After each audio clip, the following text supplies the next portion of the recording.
అందరికీ వందనాలు. అలాగే ఏదైతే 59వ రోజున దీక్ష గురినటువంటి సిపిఎస్ఐ నాయకులకైతేనేమి, అలాగే అవానాపేట వాళ్ళకైతేనేమి, అలాగే ఐఎఫ్టియు నాయకులకైతేనేమి, అలాగే గంగపుత్ర సంఘం నాయకులకైతేనేమి నా హృదయపూర్వక ధన్యవాదాలు తెలియజేసుకుంటున్నాను. ఏదైతే ఆదోని జిల్లాగా ఏర్పాటు చేయాలని దాదాపుగా 59 రోజులు రిలే నిరాహార దీక్ష జరుగుతుంది.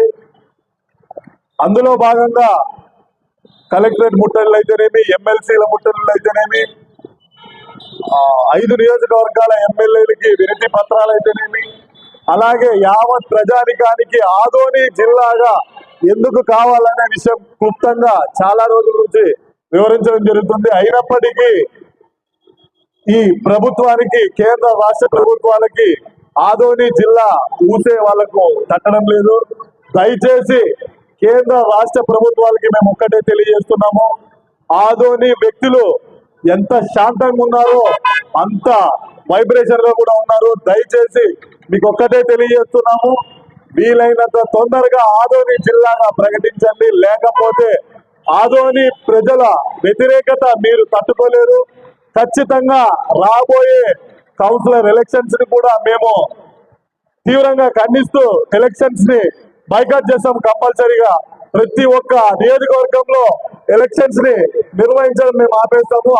అప్పటికి కానీ ఈ కేంద్ర రాష్ట్ర ప్రభుత్వాలకి మనం అవలంబిస్తున్న ఈ ఆదోని జిల్లా ఎందుకు కావాలనే విషయం వాళ్ళకి అర్థమవుతుందేమో.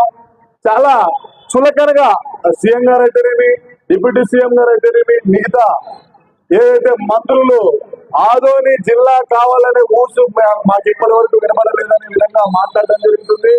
నాకు తెలిసి 2018 నుంచి, ఐ థింక్ 2012 నుంచే ఈ ఉద్యమం స్టార్ట్ అయింది. బట్ ఇప్పటి వరకు వాళ్ళకి పోలేదంటే వాళ్ళ ఎంత అధికార మహంతో ఉన్నారనేది మాకు అర్థమవుతుంది.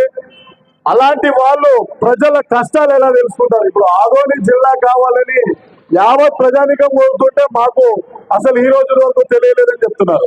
అలాగే ఇక్కడ ప్రజలు పడే ఇబ్బందులు ఎవరు చూస్తారు? మా గోడే మీకు వినిపించడం లేదంటే ప్రజలు కష్టాలు మీకు ఎలా వినిపిస్తాయి?